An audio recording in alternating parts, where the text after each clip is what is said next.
Good morning dear students. Class 10th maths में हम coordinate geometry निर्देशांक ज्यामिति पढ़ रहे हैं, जिसका ये लेक्चर नंबर 10 है। लेक्चर नंबर 10 में हम एक्सरसाइज 7.2 के क्वेश्चन नंबर 8, 9, 10 को कंप्लीट करेंगे और इसी लेक्चर के साथ में आज ये एक्सरसाइज 7 है जो कंप्लीट हो जाएगी। एक्सरसाइज 7 की जो प्लेलिस्ट है उसका लिंक भी आपको डिस्क्रिप्शन बॉक्स में मिल जाएगा, क्योंकि जो नया सेशन है आपका, जो अब सेशन चल रहा है 2020-21, इस सेशन में एक्सरसाइज 7.3 है वो आपके सिलेबस में नहीं है। तो एक्सरसाइज 7.2 कंप्लीट होती है, आपका जो एक्सरसाइज 7 है वो कंप्लीट हो जाएगी। इसके अलावा हमने अब तक जितने भी चैप्टर पढ़े हैं उनकी प्लेलिस्ट का लिंक आपको डिस्क्रिप्शन बॉक्स में मिल जाएगा, और जो मैं आगे जो चैप्टर पढ़ाने जा रहा हूँ, चैप्टर नंबर 6 है, उसकी प्लेलिस्ट का लिंक भी आपको इसी वीडियो के डिस्क्रिप्शन बॉक्स में मिल जाएगा। इसके अलावा आप चैनल पर भी जाके देख सकते हैं। अब देखिए हम क्वेश्चन नंबर 8 स्टार्ट करते हैं। If a and b are -2, -2 and 2, -4 respectively, find the coordinates of p such that AP is equals to 3/7 AB and P lies on the line segment AB। यदि a और b क्रम से -2, -2 और 2, -4 हो तो बिंदु P के निर्देशांक ज्ञात कीजिए ताकि AP बराबर 3/7 AB हो और P रेखाखंड AB पर स्थित हो। कहने का मतलब इस क्वेश्चन में देखो ये कहा गया है कि जो एक लाइन सेगमेंट दिया हुआ है आपके लिए ए बी, और ए के कोऑर्डिनेट्स दे रखे हैं उसने -2, -2 और बी के कोऑर्डिनेट कितने दे रखे हैं आपको 2, -4। तो ए बी जो लाइन सेगमेंट है उस पर एक पी पॉइंट है, वो इस प्रकार से है कि A P is equal to 3/7 A B. अब आपको पॉइंट पी के कोऑर्डिनेट्स फाइंड आउट करने हैं। मान लिया हमने कि पी के कोऑर्डिनेट्स क्या है, एक्स वाई है। माना कि बिंदु पी के निर्देशांक एक्स वाई है, coordinates of point P is equal to X Y, और जो हमें ये दिया हुआ है कि A P is equal to 3/7 A B. अब आपको पता है कि हम पी के कोऑर्डिनेट्स कब फाइंड आउट कर सकते हैं, जब आपको ये रेशियो पता हो, और ये रेशियो निकालने के लिए हमें ये दिया हुआ है, तो पहले हम इसकी हेल्प से जो रेशियो है उसको फाइंड आउट करेंगे। तो देखिएगा इसको कैसे सॉल्व करेंगे। सबसे पहले तो आप ये करो कि ए पी अपॉन ये इस ए बी को नीचे ले आओ, A B is equal to कितना हो जाएगा 3/7 हो जाएगा। कितना हो जाएगा 3/7 हो जाएगा।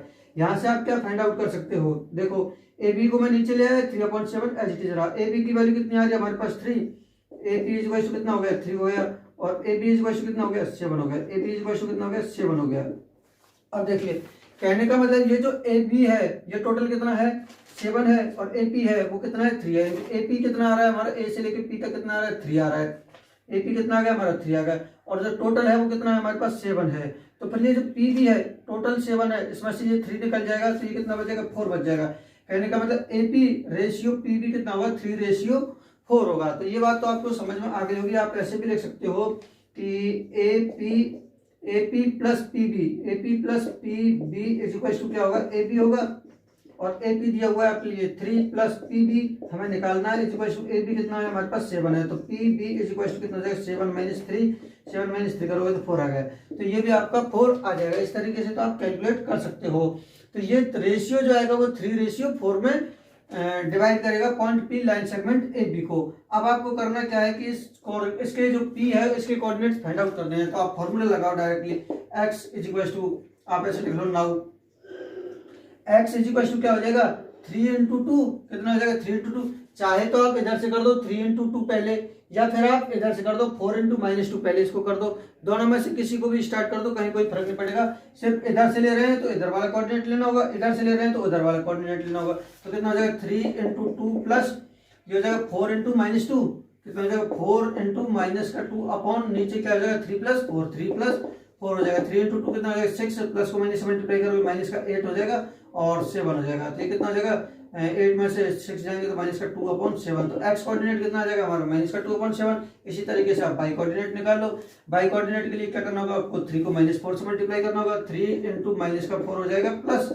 अब ये जो 4 है इसको किससे मल्टीप्लाई कराओगे आप -2 से, 4 × -2 और अपॉन में कितना हो जाएगा 3 + 4 हो जाएगा, 3 + 4 हो जाएगा, -12 हो जाएगा, ये -4 8 हो जाएगा, अपॉन 4 और 3 7 हो जाएगा। तो कितना हो जाएगा -20/7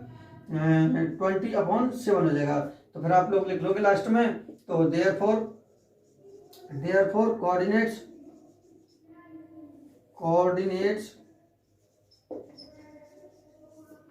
of P is equal to कितना हो जाएगा एक्स तो कितना है -2/7 हो गया, और वाई कितना हो गया -20/7 7। तो ये आपका फाइनल आंसर हो जाएगा। अब हम क्वेश्चन नंबर 9 करते हैं। Find the coordinates of the points which divides the line segment joining a-2 2 and b2 8 into 4 equal parts. बिंदुओं a-2 2 और b2 8 को जोड़ने वाले रेखाखंड AB को 4 बराबर भागों में विभाजित करने वाले बिंदुओं के निर्देशांक ज्ञात कीजिए। यानी कि आपको इस क्वेश्चन में दो पॉइंट्स के कोऑर्डिनेट्स दे रखे हैं। तो एक है जिसके कोऑर्डिनेट्स क्या है -2 2 एंड दूसरा कोऑर्डिनेट्स कितना दे रखा है b2 8। अब ये जो लाइन सेगमेंट AB है इसको आप 4 इक्वल पार्ट्स में डिवाइड कर दो और डिवाइड करने के बाद में जो आपके पास पॉइंट आएंगे आपको उन पॉइंट्स के कोऑर्डिनेट्स फाइंड आउट करने हैं। तो हमने मान के चलते हैं कि एक तो बीच में से यहाँ से मैंने डिवाइड किया और एक ये डिवाइडेशन कर दिया और एक ये डिवाइडेशन कर दिया। अब 1 पार्ट हो गया, ये सेकंड पार्ट हो गया, ये थर्ड पार्ट हो गया, ये 4 पार्ट हो गए। ये 4 पार्ट्स इक्वल हैं और इनके नाम दे दिए मैंने। इसका नाम दे दिया P, इसका नाम दे दिया Q और इसका नाम क्या दे दिया मैंने R दे दिया। यहाँ तक की बात समझ में आ गई होगी। अब ये सब बराबर बराबर पार्ट है, ये वाला पार्ट जितना है उतना ही पार्ट ये वाला है, इतना ही पार्ट ये वाला है, इतना ही पार्ट ये वाला है। क्लियर हो गई होगी बात।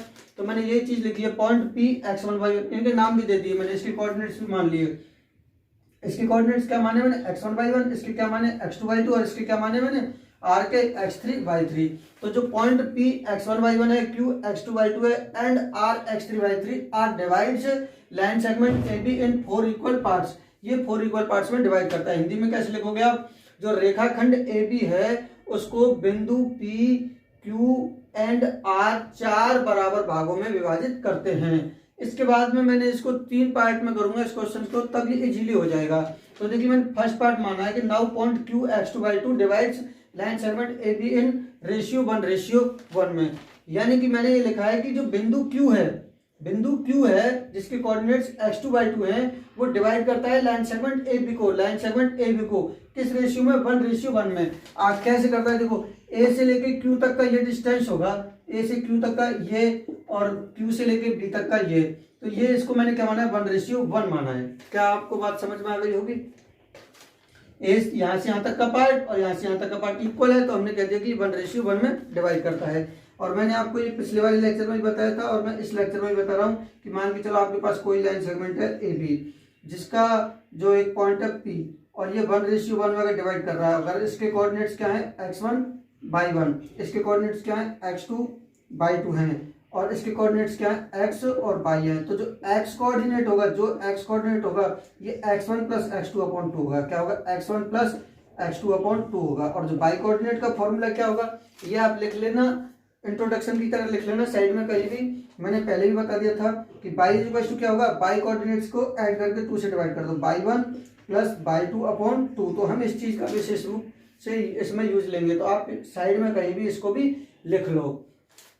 अब देखिए 1:1 में डिवाइड करता है तो हम पॉइंट्स Q के कोऑर्डिनेट्स हमने क्या माने? x2 और y2 माने हमने, तो हम इनको फाइंड आउट करते हैं x2 और y2 को। तो देखिए x2 और y2 कैसे आएंगे? तो x2 इज इक्वल टू, आपको बताया कि 1:1 में डिवाइड कर रहा है ये, तो आप लोग क्या करोगे? x कोऑर्डिनेट को ऐड करके और 2 से डिवाइड कर दोगे। तो x कोऑर्डिनेट इसका तो कितना हो जाएगा? -2 प्लस ये कितना हो जाएगा? 2 हो जाएगा। x कोऑर्डिनेट इसका और x कोऑर्डिनेट इसका अपॉन 2 हो जाएगा और ये 2 से 2 कैंसिल हो जाएगा तो 0/2, तो ये कितना आ जाएगा? 0 आ जाएगा। और इसी तरीके से आप y2 निकाल सकते हो। तो y2 क्या होगा? y2 देखो x कोऑर्डिनेट y कोऑर्डिनेट लेंगे हम और ये भी y कोऑर्डिनेट लेंगे तो 2 और 8 हो जाएंगे, तो कितना हो जाएगा? 2 प्लस 8 अपॉन कितना हो जाएगा? 2 हो जाएगा। और ये 2 और 8 कितना हो जाएंगे? 10/2 हो जाएगा, तो ये कितना हो जाएगा? 5 आ जाएगा। इस तरीके से हम कह सकते हैं कि जो पॉइंट Q है हमारे पास उसके कोऑर्डिनेट्स हमने क्या माने? x2 और y2 माने थे। उसके कोऑर्डिनेट्स क्या है? Q x2 कितना है हमारे पास? 0 और y2 कितना है? 5 आया। कहने का मतलब ये हुआ कि ये जो पॉइंट्स है इस पॉइंट के जो हमने x2 और y2 माने वो कितना है? 0 और 5 आ गए। कितने आ गए? 0 और 5 आ गए। तो यहाँ तक कर लो आप, फिर मैं आगे बताता हूँ। देखिए हमने इसका सेकंड पार्ट डालेंगे। पॉइंट P है वो x1 y1 है, वो डिवाइड्स करता है लाइन सेगमेंट AQ को इन रेशियो 1:1 में। कहने का मतलब यह है कि अब मैं इस क्वेश्चन में केवल इतने वाले पार्ट की बात कर रहा हूँ जो हमारा A से लेके Q तक का है। मैंने किसकी बात की है? AQ की। और AQ कितना है हमारे पास? इतना वाला पार्ट है, इतना सा ही पार्ट है। इसमें जो पॉइंट P है वो यहाँ से यहाँ तक का पार्ट बराबर है, क्योंकि ये इस भाग को और ये इस भाग को 1:1 में डिवाइड करता है। ये बात समझ में आ गई। अब मैं ऐसा क्यों कह रहा हूँ? क्योंकि हमारे पास Q के कोऑर्डिनेट 0, 5 आ चुके हैं, इसलिए तो ये 1:1 में डिवाइड करता है। और पी के कोऑर्डिनेट्स हमने क्या माने x1 y1, तो पी के कोऑर्डिनेट्स लिख लो आप x1 और y1। अब आप x1 और y1 निकाल लो, तो x1 कितना आ जाएगा, x1 इज इक्वल टू, अब हम a q से निकाल रहे हैं ना, a के कोऑर्डिनेट कितने होंगे -2 और q के कितने आ रहे हैं 0, तो इन दोनों को ऐड कर दो कि -2 प्लस 0 अपॉन कितना हो जाएगा 2 हो जाएगा, तो ये -2/2, तो कितना आ जाएगा -1 आ जाएगा। इसी तरीके से आप y1 निकाल लो, y1 कितना हो जाएगा, y कोऑर्डिनेट को ऐड करके 2 और ये कितना है 5 है, तो कितना हो जाएगा 2 + 5 अपॉन कितना हो जाएगा, नीचे कितना जाएगा 2 ही आएगा, तो ये 7/2। तो q के कोऑर्डिनेट्स कितने आ जाएंगे, जो q है उसके कोऑर्डिनेट्स कितने हो जाएंगे आप लिख लेना, कितने आ रहे हैं -1 और 7/2, -1, 7/2। तो हम लिख देंगे यहाँ पर q के p के कोऑर्डिनेट्स कितने हैं -1 और 7/2, -1, 7/2 आ जाएगा। तो ये मैंने यहाँ पर लिख दिया। अब हम क्या निकालेंगे, r निकालेंगे।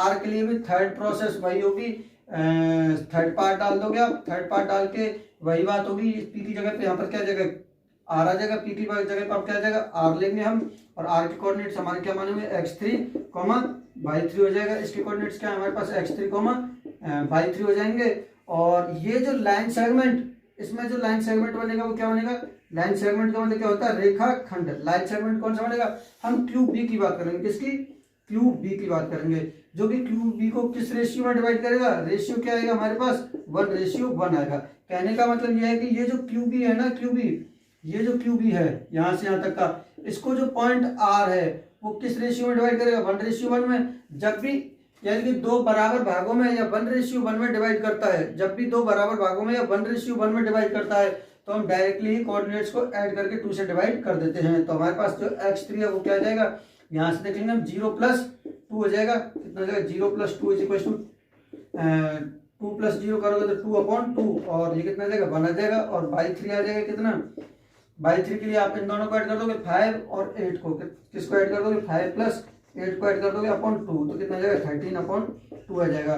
तो जो हमारे पास कोऑर्डिनेट्स है r, पॉइंट r है, उसके कोऑर्डिनेट्स कितने हो जाएंगे 1 और 13/2। तो ये आपका फाइनल आंसर हो जाएगा। तो बहुत ही आसान क्वेश्चन है, इसको आप 2-3 तरीके से कर सकते हो। इसके अलावा एक तरीका ये भी बनता है कि ये इसको 1:3 में पूरे को डिवाइड करता है, इधर से आप कर सकते थे 1:1 में, और ये यहाँ से कहोगे तो ये 3 पार्ट हो जाएगा, ये 1 पार्ट हो जाएगा। तो उस तरीके से भी कर सकते हो, कहीं कोई दिक्कत नहीं, जिसको जैसा इजी लगे वह करे। मुझे ये वाला इजी लगा तो मैंने आपको ये वाला बता दिया। इसमें क्या करना होता है अपने को, बस कोई नहीं है कि पहले तो क्यू को मिड पॉइंट मान के 1:1 में, फिर हम इतने की बात करते हैं, इसको मिड पॉइंट मान के ये 1:1 में, ये 1:1 में डायरेक्ट ऐड करके और 2 से डिवाइड कर देते हैं, क्योंकि उसमें तो फिर हमें 3 से भी मल्टीप्लाई करना पड़ रहा था। तो ये आसान है, आप इसको कर लें। अब देखते हैं हम क्वेश्चन नंबर 10।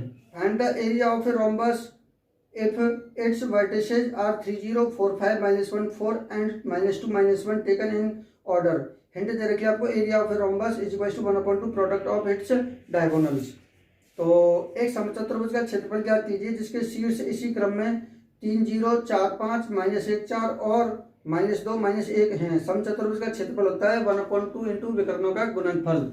कहने का मतलब यह है कि आपके लिए ए बी सी डी ये जो कोऑर्डिनेट्स दे रखे हैं 3, 0, 4, 5 और -1, 4, -2, -1 ये आपके लिए दे रखे हैं। अब आपको पूछा है कि इस कोऑर्डिनेट वाले जो रोम्बस है उसका जो एरिया है वो क्या होगा। तो एरिया क्या होता है 1/2 इंटू प्रोडक्ट ऑफ डायगोनल। तो सबसे पहले तो आप लोग डायगोनल निकालो, एक तो एसी निकालना होगा आपको और एक बीडी निकालना होगा। तो सबसे पहले आप एसी और बीडी निकालो। एसी आप जानते ही हो, एसी क्या होगा डिस्टेंस होगा, तो इसमें हम क्या लगाएंगे डिस्टेंस फॉर्मूला, बहुत ही आसान है, एक ही सेकंड में हो जाएगा। ये कितना हो जाएगा 3 - -1 कितना हो जाएगा 3 - -1 का स्क्वायर हो जाएगा, 3 - -1 और 0 - 4 हो जाएगा, प्लस 0 - 4 का स्क्वायर हो जाएगा। यहाँ से आप लोग इसको सॉल्व कर लो, ये कितना हो जाएगा 3 - +1 हो जाएगा का स्क्वायर, प्लस ये -4 का स्क्वायर कितना हो जाएगा 16 हो जाएगा, क्योंकि आपको पता है माइनस का स्क्वायर प्लस हो जाता है, 4 का स्क्वायर 16, और ये भी कितना हो जाएगा 3 + 1 कितना हो जाएगा 4, और 4 का स्क्वायर कितना हो जाएगा 16, तो 16 + 16। ऐसा क्वेश्चन मैंने 81 के लिए बताया कि 81 × 2 लिखते हैं इसको, तो इसको हम क्या लिखते हैं 16 × 2 लिख देंगे। मैंने पहले 81 के लिए बताया, मैं ये बताना चाहता हूँ कि जब 81 + 81 आया था तब मैंने क्या लिखा था 81 × 2, क्यों, क्योंकि 16 का स्क्वायर रूट आ जाएगा और वो कितना आ जाएगा 4, और ये कितना बचेगा 2 बच जाएगा। तो इस तरीके से हमारा क्या आ जाएगा एसी आ जाएगा। आप अपने तरीके से कर लें 32 और फिर प्रोडक्ट कर लो इसको प्राइम फैक्टर में, फिर कर लो, बात एक ही होगी। एसी के बाद क्या निकालेंगे हम बीडी निकालेंगे।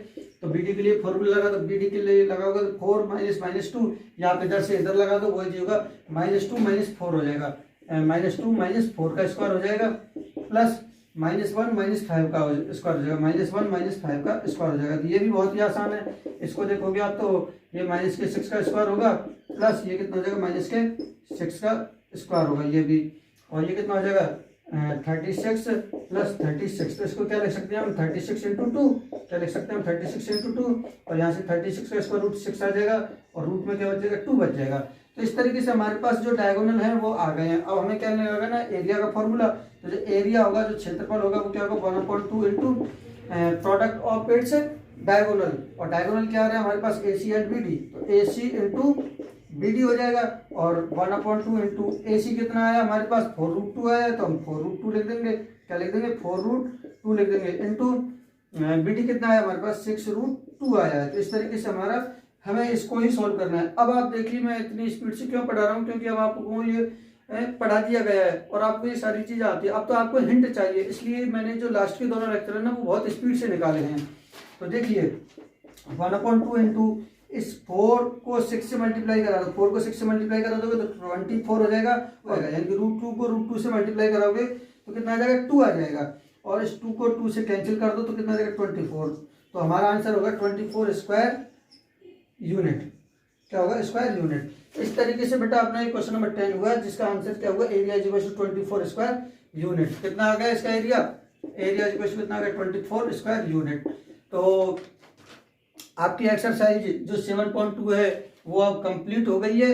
इसके आगे हम चैप्टर नंबर 6 पढ़ेंगे। चैप्टर नंबर 6 की जो प्लेलिस्ट है उसका लिंक भी आपको इसी वीडियो के डिस्क्रिप्शन बॉक्स में मिल जाएगा। इसके अलावा आप चैनल पे जाके देख सकते हैं, मैंने स्टैटिस्टिक्स के लेक्चर 9 में भी आपको समझाया था कि हम चैनल पर कैसे जाते हैं, आप वहां से भी समझ सकते हैं अगर भूल गए हैं तो धन्यवाद बच्चों, मिलते हैं नेक्स्ट एक्सरसाइज 6 के साथ।